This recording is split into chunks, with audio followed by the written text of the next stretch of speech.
In the heart of a quiet little town nestled between rolling hills and meadows of wildflowers, there lived an old man named Samuel. He was known for his simplicity, a man who wore the same brown sweater every day, carried a pocket watch that had long stopped ticking, and walked with a wooden cane that creaked with every step. To most people, Samuel was just another face in the crowd, a harmless soul who kept to himself and spent his days sitting on a park bench feeding the birds. But behind those kind, tired eyes, there was a story few knew, a story wrapped in simplicity, one that would one day touch the lives of many. Every morning, Samuel visited the same cafe at the corner of Maple Street. It was a small place called the Morning Cup, run by a woman named Clara, who had inherited it from her late father. Clara was young, in her early 30s, and had a heart as generous as her smile. She'd always greet Samuel with warmth. "Good morning, Mr. Samuel," she would say. "The usual." He'd nod with a faint smile. "Yes, please. Just black coffee. No sugar, no cream." Despite his modest request, Clara always added a small cookie beside his cup, even though she knew he never asked for it. "On the house," she'd say cheerfully.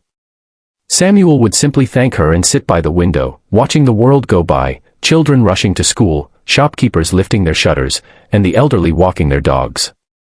He would quietly observe life's little rhythms, sipping his coffee as if it were the only luxury he could afford. Unknown to Clara, Samuel was not as poor as he appeared. He lived in a small, old house on the outskirts of town that looked like it might crumble any day, but inside, it was filled with warmth and memories. His late wife, Mary, had been the love of his life. They had spent 40 beautiful years together before she passed away 5 winters ago. Since then, Samuel had lived alone, carrying her memory like a candle in the dark. Mary had always believed in the beauty of simplicity.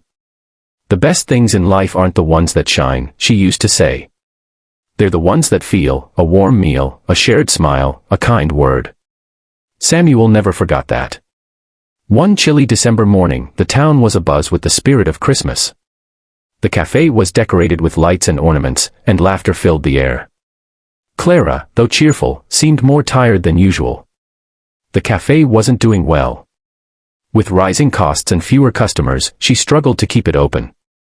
But she never let her worries show, especially not to the regulars. That morning, as Samuel sipped his coffee, he noticed something different. Clara's smile didn't quite reach her eyes. When she turned away, he saw her quickly wipe a tear from her cheek. He didn't say anything, but he noticed, he always noticed. After finishing his coffee, he stood up and walked slowly to the counter. "Clara," he said softly, "you've been kind to me all these years. More than you know." She smiled weakly. "You don't owe me anything, Mr. Samuel. Kindness doesn't keep score." He nodded thoughtfully. "Maybe not. But it should always be remembered."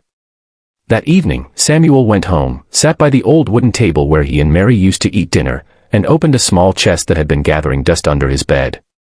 Inside were letters, photographs, and a few keepsakes, memories of a life well lived.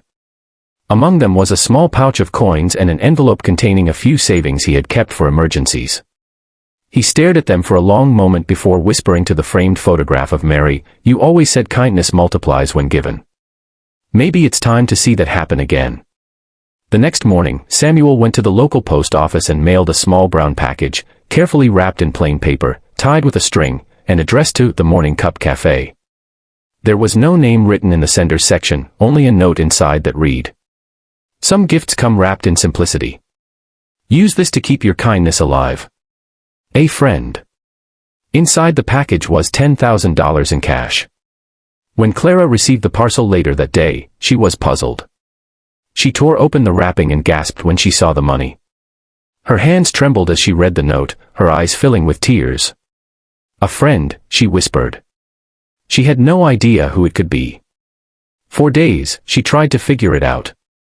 She asked her regulars if they knew anything, but everyone was as clueless as she was. The mystery donor remained anonymous. With that money, Clara paid off her debts, fixed up the cafe, and even managed to give her 2 employees a Christmas bonus. The cafe began to thrive again. The community rallied around her, and soon the Morning Cup became the heart of the town once more. Samuel, meanwhile, continued to visit the cafe every morning, sitting by the same window, sipping his usual black coffee. He said nothing about the gift.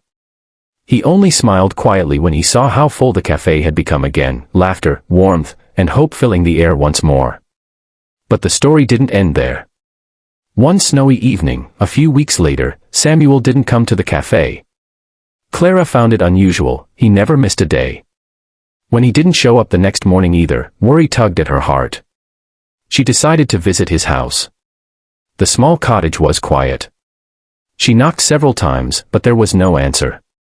Finally, she pushed the door open. It wasn't locked. Inside, the air was still. On the table, she found a half-finished cup of tea and a small note. It read, "Dear Clara, if you're reading this, it means my time has come to rest beside my Mary.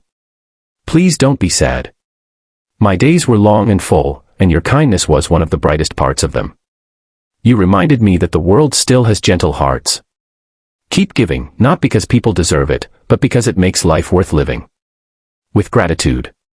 Samuel." Tears streamed down Clara's face as she read the note. Samuel had passed away peacefully in his sleep. Next to the note was his old pocket watch, the one that had stopped ticking years ago. Attached to it was a tiny tag that said, "Time doesn't stop when it's spent on kindness." Clara took the watch, holding it close to her heart. She decided that Samuel's legacy wouldn't fade with him. Months later, she renamed her cafe, Simplicity's Gift, in his memory. She placed Samuel's pocket watch in a glass case by the counter, along with his note. Whenever customers asked about it, she would tell them his story, the story of an old man who lived quietly, loved deeply, and gave selflessly. Over time, Samuel's story spread beyond the little town. Travelers passing through would stop by the cafe just to hear it. Inspired by his act, many people began leaving simple gifts for others, groceries paid for, school supplies donated, meals bought for strangers. The town became known for its culture of quiet kindness, a place where giving was not an act of charity, but of shared humanity. One summer afternoon, a young man named Henry came into the cafe. He was a university student working on a research project about kindness in small communities. He sat at the counter, listening as Clara told Samuel's story. When she finished, Henry smiled. "That's beautiful," he said.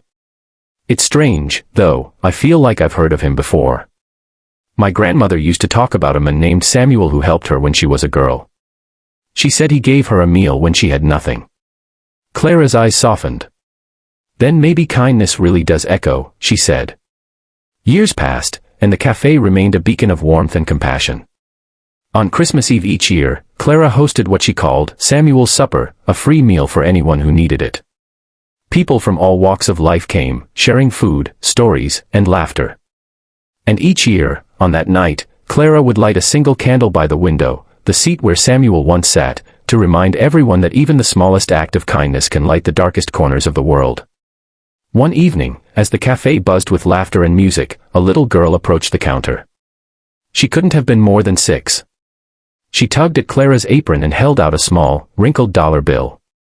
"This is for the man in the picture," the girl said, pointing at Samuel's photo on the wall. "My mom says he gave people gifts.